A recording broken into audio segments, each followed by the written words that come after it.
Today is where our focus turns away from Jesus and toward our own hearts. Where do we stand with Jesus? In our hearts, that is. Are we followers of him? Are we indifferent and thereby making excuses of why we don't need to do everything that he calls us to do? Are we even hostile toward him? I mentioned on Sunday that these are three very broad categories in which we can classify humanity. Yes, the faithful followers are going to mess up from time to time. The indifferent are primarily going to be characterized by being indifferent toward him. Maybe even sometimes saying that they're faithful followers. Sort of like what we talked about yesterday with the fig tree and the cleansing of the temple. Actually, I guess that was on Monday of Holy Week. Today we find ourselves with one who is in that middle group, and people that are in the middle group will say that they're not bad people. In fact, we might even say that they are good people.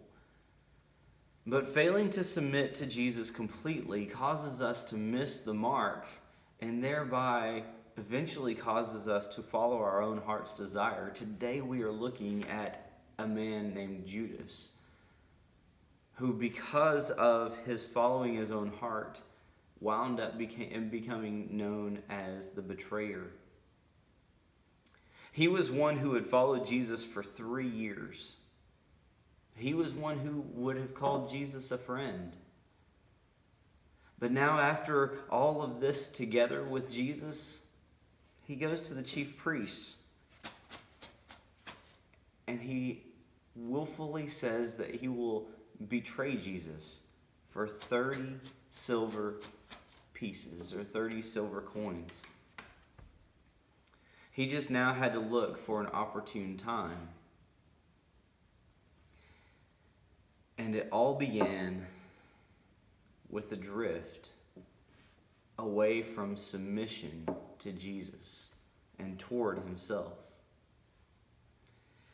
He had been called to follow.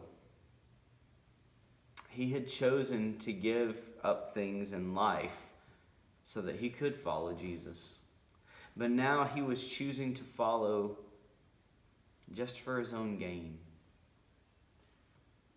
He opened the door for Satan to come in and use him. And he didn't even realize that that's what he was doing.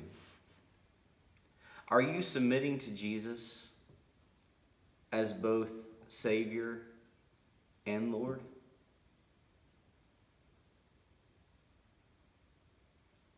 You know, if you're not submitting to Jesus as both Savior and Lord, if you're not submitting to him as Lord, maybe I should say, what are you submitting to him or asking him to save you from? Maybe that's a question that we really need to think about.